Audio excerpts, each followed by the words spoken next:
자, 크리스마스가 되면은 난리가 나죠. 네, 그래서 교회도 이렇게 물론 난리겠지만 교회가 난리는 게 아니라 주변에 막 공항이 난리고요.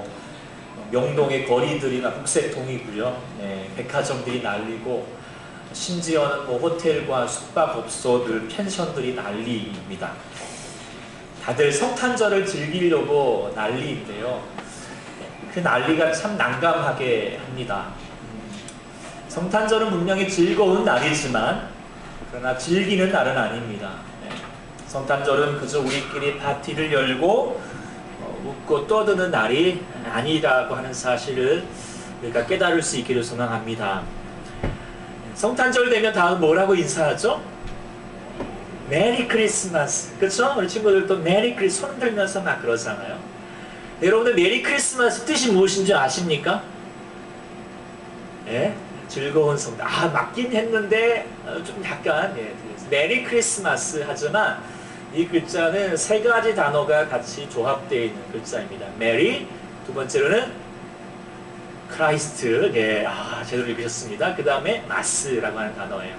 메리라고 하는 뜻은 즐겁다, 또 명랑하다 이런 뜻을 가지고 있어요. 그래서 우리가 여러분들 잘 아는 거고요. 물론 개 이름은 아닙니다. 메리. 네, 메리 즐겁다는 것이고요. 크라이스트는 그리스도, 예수님을 이야기하죠. 마스는 뭘까요? 마스는 이제 우리가 그 카톨릭 천주교에서 우리가 예배드리는 것을 미사의 어원이 되는 말입니다. 마스입니다. 그러니까 이제 우리가 이 말을 잘 조합을 해보면 무슨 뜻입니까? 메리 크리스마스라고 하는 것은 우리가 즐겁게 예수님께, 그리스도께 예배하자라고 하는 뜻이에요. 그렇죠? 즐겁게 예수님께 예배하자! 이렇게 메리 크리스마스 하는데 다 뭐 하고 있는 거죠? 다른 예배하지 않고 다른 것만 하고 있어요. 메리만 하고 있는 거죠. 그런데 그렇게 그러면서 정작 중요한 크리스마스, 그게 중요한데, 예배함이 중요한데 그러지 못하고 있는 모습이고, 그래서 세상은 이 크리스마스는 홀라당 빼버리고 메리 하다가 메롱 하다가 해롱 하다가 이렇게 되는 이런 세상이 되어가고 있습니다. 성탄절은 즐기는데 즐거운 날이지만 즐기는 목적이 아니고요. 하나님께 감사하면서 즐겁게 예배하는 날인 줄 믿습니다. 그래서 여러분들은 정말 이렇게 제대로 인사하고 제대로 실천하는 날이죠. 오늘 이렇게 귀하게 예배드리는 여러분들이 여러분의 삶 가운데 늘 주님께서 메리 할 수 있도록 즐거운 우리 하나님의 삶이 우리 가운데 충만해질 수 있도록 축원합니다. 자, 그렇다면 우리가 그렇게 크리스마스 하나님께 예배하는 날인데요. 왜 우리가 하나님께 예배할까요? 왜 예수님께 그렇게 이 땅에 오심에 대해서 축하하는 것일까요? 단순히 크리스마스가 단지 예수님의 생일을 축하하는 것이 아닙니다. 위대한 한 인물의 태어난 날을 기리는 날이 아닙니다. 석가, 탄신일 이런 것처럼 하나의 그런 날이 아니라 어떤 우리 가운데 어떤 다른 중요한 의미를 가지고 있습니다. 이 땅에 오심이 무엇일까? 그것은 오늘 본문 말씀은 한마디로 말하면 말씀이 육신이 되었다라고 하는 말로, 이것을 다른 말로 성육신 하셨다라는 말로 하죠.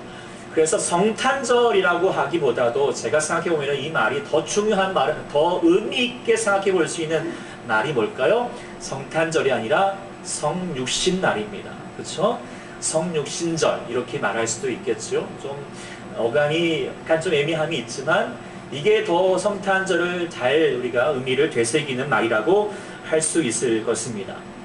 자, 말씀이 육신되었다라고 하는 말의 의미가 무엇일까를 조금 더 우리가 잘 묵상하면서 오늘 주님께 예배하는 마음으로 또 주님을 기뻐하는 마음 되기를 원하는데요. 첫 번째, 말씀이 육신이 되었다라고 하는, 또 그래서 우리 가운데 거하시겠다라고 하는 말씀을 하셨던 이유가 무엇일까? 첫 번째로는 우리 같이 한번 읽어볼까요? 뭐라고요? 우리 안에 진리가 충만하도록 하기 위함이다 라고 본문은 이야기하고 있죠. 은혜가 충만하시도록 하기 위함입니다. 요한복음을 우리가 이제 1절부터 묵상하게 되면은 요한복음의 예수님의 이야기를 태초부터 시작을 합니다. 공간복음의 관점과 다르게 우주적인 관점에서 예수님을 묘사하고 있습니다. 그래서 마태복음, 마태마가, 누가복음의 공간복음들은 예수님의 탄생을 말하고 있지만 요한복음은 예수님의 존재의 시점을 이야기하고 있는 것이죠. 말씀이 하나님과 함께 계셨다라고 하는 것은 하나님과 구별되는 존재임을 나타내지만 뒤이어서 뭐라고 말합니까? 이 말씀이 곧 하나님이시다. 다시 말하면 하나님 말씀은 하나님과 구별되기도 하지만 하나님과 하나이다 라고 말하고 있죠. 좀 어렵지만 친구들 잘 이해해 보시기 바랍니다. 그러므로 예수님은 바로 그 말씀이신 예수님은 하나님과 구별되지만 하나님과 하나이신 것입니다. 성령과 마찬가지죠. 그래서 구별된 인격을 가지고 있지만 하나님과 일체이신, 이걸 다른 말로 뭐라 할까요?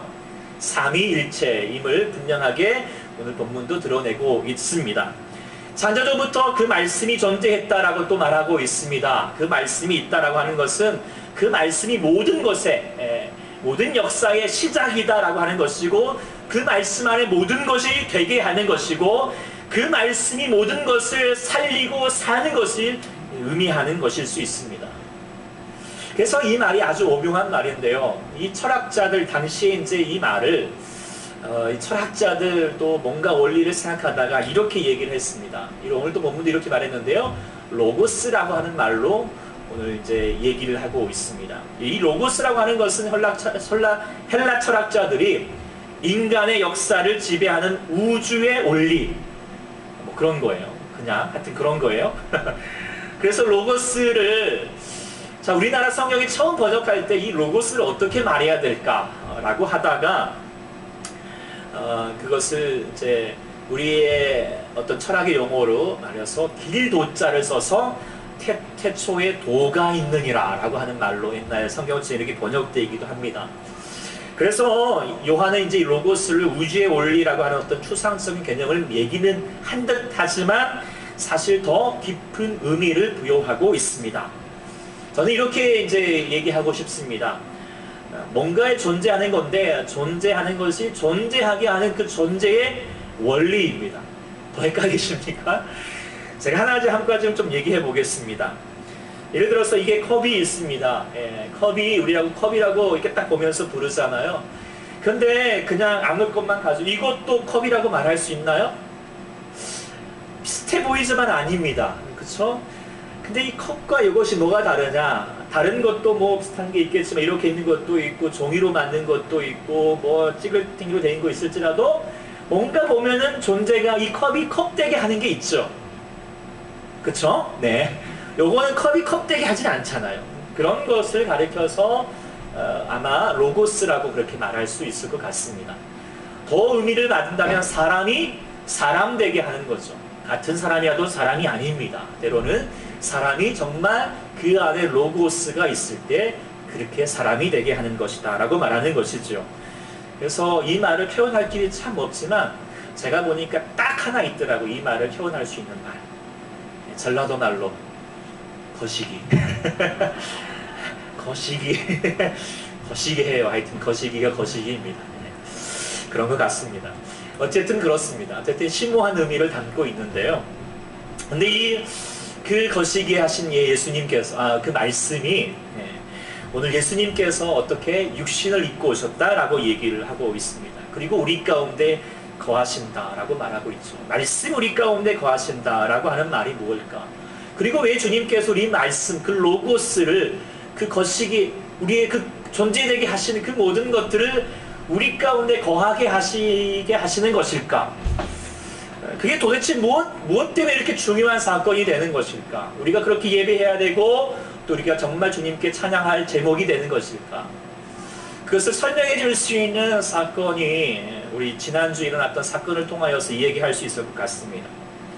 지난주 월요일 날에 여러분들이 아시겠지만 한 가수 그 우리나라에서만 전 세계적으로도 유명한 아이돌 그룹 가수 한 명이 자살을 했습니다.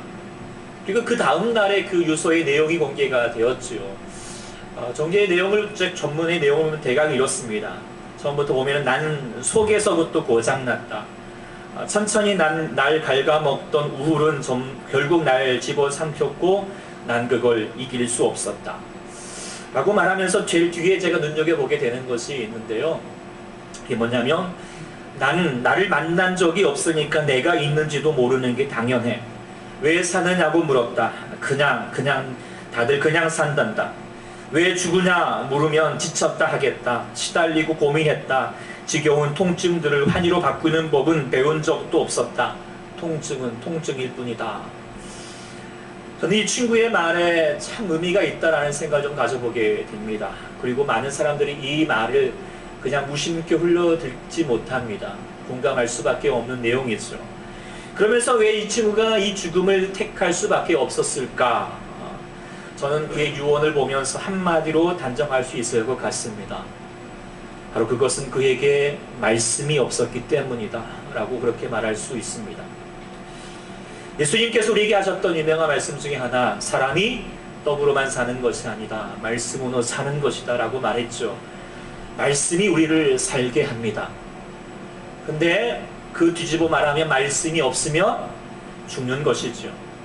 물론 말씀이 없어도 잘만 사는 듯한 사람들이 많습니다. 그러나 산다고 사는 게 아니죠. 사람이어도 사람답게 사는 것이 아니라는 것이죠. 그의 영혼은 죽어가고 있습니다. 어쩌면 이 가수는 정직한 것입니다. 자신의 상황에 대해서 말씀 없음에 대해서 정직하게 직면하였고, 직면하다 보니까 살 수 없다고 하는 결론을 내릴 수밖에 없었다라고 하는 것이죠. 어쩌면 많은 사람들이 외면하고 있는 현실들을 직시하고 있다라고 말할 수 있을 것 같습니다. 그래서 그 가수는 말했습니다. 날 만난 적 없으니까 내가 있는지도 모르는 게 당연하다. 나를 만난 적이 없으니까 나는 없다라고 그렇게 얘기해 버리고 있습니다. 그런데 우리가 질문을 다시 한번 해봅시다. 내가 나를 만날 수 있을까요? 내가, 다른 말로 나는 나를 잘 알 수 있습니까? 여러분들 자신을 얼마나 알고 계십니까? 얼마나 우리가 여러분들이 여러분의 모습들을 제대로 인식하고 있을까요? 여러분의 얼굴도 잘 알고 있나요? 여러분의 얼굴요, 거울과 사진으로만 볼 뿐이지 여러분의 얼굴 제대로 본 적 있어요? 없어요. 그러니까 여러분의 얼굴은 여러분이 지금 알고 있는 얼굴이 아닐 수도 있는 거죠. 얼굴도 모르는데 어찌 나를 알겠습니까? 결국 나는 나를 만날 수도 없고 나는 나를 알 수도 없습니다. 그렇다면 정답이 무엇일까요? 나는 나를 만나는 것이 아니라 나는 말씀을 만나야 한다라고 하는 것이죠. 그래야 산다는 것입니다. 예수님께서 이 땅에 오심은 이것 때문입니다. 나의 삶에 말씀을 만나도록. 그래서 진정한 나를 마주하고 왜 살아야 하는지, 무엇이 살게 하는지, 어떻게 살아갈 수 있을지 깨닫게 하신 주님이신 줄 믿습니다. 그러기 위해서 앞에서 말하면 예수님을 영접하라 라고 말하고 있습니다. 영접한다 라고 말하는 것은 주인으로 받아들이고 우리의 직권을 이양한다 라고 하는 것이죠. 말씀하시면 그 말씀이 주인으로 모셔드리는 것입니다. 내 욕심대로, 내 판단대로, 내 생각대로 살지 않겠다라고 하는 의미를 가집니다. 이것은 단지 주종의 관계를 얘기하는 것은 아닙니다. 주님께서 이 땅 가운데 나를 만나셔서 친밀한 관계를 내길 원하십니다. 친구가 되어주시고 사랑하는 사람이 되어주십니다. 그러면서 친밀한 과정 가운데서 그분이 말씀하시는 한마디 한 말씀이 내게 들리면 그 말씀이 내게 은혜가 되고 감동이 되고 너무나도 내 마음을 다시 한번 사로잡게 해주셔서 나의 마음과 생각과 손과 발이 그 말씀 따라 움직이게 되는 것이고, 그러면 결국 나의 인생이 정말로 진짜로 사는 것이라는 것을 깨닫게 되는 줄 믿습니다. 우리 모두도 하나님의 그 나를 나되게 하시고 나를 정말로 하나님의 은혜 가운데 진리되게, 진짜 삶이 되게 하신 하나님의 놀라운 은총을 누릴 수 있기를 간절히 축원합니다. 두 번째 말씀이 육신이 되어서 우리 가운데 거하시는 것은 두 번째로는 뭐라고요? 우리 안에 은혜가 충만하도록 하기 위함입니다. 왜 하나님께서 육신을 입으시고 오셨을까요? 두 가지 이유가 있겠는데, 먼저는요, 우리의 죄, 우리의 고통의 문제를 해결하기 위함입니다. 이것이 은혜가 됩니다. 베드로전서 2장 24절에 친히 나무에 달려 그 몸으로 우리 죄를 담당하셨으니 이는 우리로 죄에 대하여 죽고 의에 대하여 살게 하려 하심이라 라고 말하고 있습니다. 죄의 값은 무엇입니까? 사망입니다. 죄를 지으면 누구라도 죄값을 치러야 되는데 죽어야 한다라고 하는 것입니다. 근데 구약 시대는 죄를 지을 때마다 애꿎은 짐승들이 죄 지은 사람들을 대신하여서 피를 흘리고 죽어야 했습니다. 왜냐하면 인간 스스로 죄의 문제를 해결할 수 없기 때문이죠. 그러나 하나님께서는 친히 육신을 입으시고 이 땅에 오셔서 죄의 문제를 해결하시려고, 아니 그 죄의 값을 담당하시려고 이 땅 가운데 오셨습니다. 그것이 바로 성육신 사건입니다. 지난주에 이제 우리 이 한 가수의 자살 사건 말고도 또 안타까운 사건이 하나 있었죠. 뭘까요? 제천에서의 화재 소식이었습니다. 지난 목요일 날에 21일 목요일 날에 제천의 한 스포츠 센터에서 불이 나가지고 29명의 아까운 생명이 불과 연기 속에서 죽음을 맞이해야 했습니다. 근데 정말 안타까운 것은 뭐냐면 1층에서부터 시작된 불이 뭐 삽시간에 몇 초 만에, 몇 분 만에 이렇게 8층 전체로 번지게 되었던 것을 보게 됩니다. 그러고 나니까 사람들이 그 불 속에 갇혀버렸습니다. 건물 안에 갇혀 있었죠. 구하러 가고 싶어도 불이 너무 심해가지고 소방원들도 또 그곳에 보고 있는 사람들도 반망동동 부리고 있는 것이지 그 사람들을 건져낼 수가 없게 된 것이죠. 특히 이제 2층 목욕탕에는 많은 사람들이 있었는데 연기에 갇혀가지고 빠져나오지 못했어요. 그래서 사람들에게 전화를 했죠. 남편에게, 아들에게 전화를 했습니다. 살려달라고 했죠. 그 목소리를 들었으면 심령이 어떻겠습니까? 살리고 싶겠지만 어찌할 수 없는 것입니다. 그러면서 그 화재 현장을 보면서 깨닫게 되는 것이 바로 이것이 우리의 모습이다 라고 하는 것을 깨닫게 됩니다. 우리는요, 우리의 죄로 말미암아 우리의 생명이 죽어가고 있습니다. 결국 불타고 있는 것입니다. 죽어가고 있습니다. 그런데요, 우리 서로가, 아니 우리 어떤 누구도 안타까워할 수 있을 뿐이지 그것을 해결할 수가 없습니다. 그래서 강 건너 불구경할 수밖에 없습니다. 그런데요, 예수님은 다른 것입니다. 강 건너 불구경하는 것이 아니라, 손 놓고 계시는 것이 아니라 불 속에 뛰어드는 예수님이신 줄 믿습니다. 죄로 가득한 세상에 오셔서 우리 죄를 짊어지시고 자신이 죄값을 십자가 위에서 담당하시로 말미암아 자신은 죽고 우리를 살리신 주님의 역사인 줄 믿습니다. 그것이 바로 은혜입니다. 은혜입니다. 나를 살리시려고 불 속에라도 뛰어드신 그 예수님이 바로 성육신하신 예수님의 모습인 줄 믿습니다. 그게 말로 표현할 수 없는 은혜이죠. 오늘 우리 가운데 그 놀라운 은혜가 우리 가운데 충만하기를 소망합니다. 그리고 또 주님께서 이 땅 가운데 성육신하신 그 의미가 무엇일까? 그래서 우리 가운데 거하신다라고 하는 것이 무엇일까? 그것은 바로 거한다라고 하는 의미를 좀 더 되새겨봐야 하겠습니다. 거한다라고 하는 이 헬라어 단어는 스케네오라고 하는 단어인데요, 천막을 치다, 야영하다, 천막에 살다라고 하는 뜻을 가지고 있습니다. 이것은 이제 구약에 우리가 묵상했던 것이 바로 출애굽하였을 때 하나님께서 이스라엘 백성들과 함께 하시기 위해서 장막을 지었죠. 이것을 뭐라고 합니까? 성막이라고 하죠. 성막은 뭐 하는 곳입니까? 우리 하나님과 만나는 곳이죠. 하나님께서 우리를 만나 주시고자 정막을 지으셨습니다. 성막을 지으셨다라고 하는 것입니다. 그런데 신약에는 이 하나님께서 성막에만 계시는 것이 아니라 직접 육신을 입고 우리 가운데 이렇게 임재하셨습니다. 그리고 우리와 함께 사신 것이죠. 함께 만나 주신 것입니다.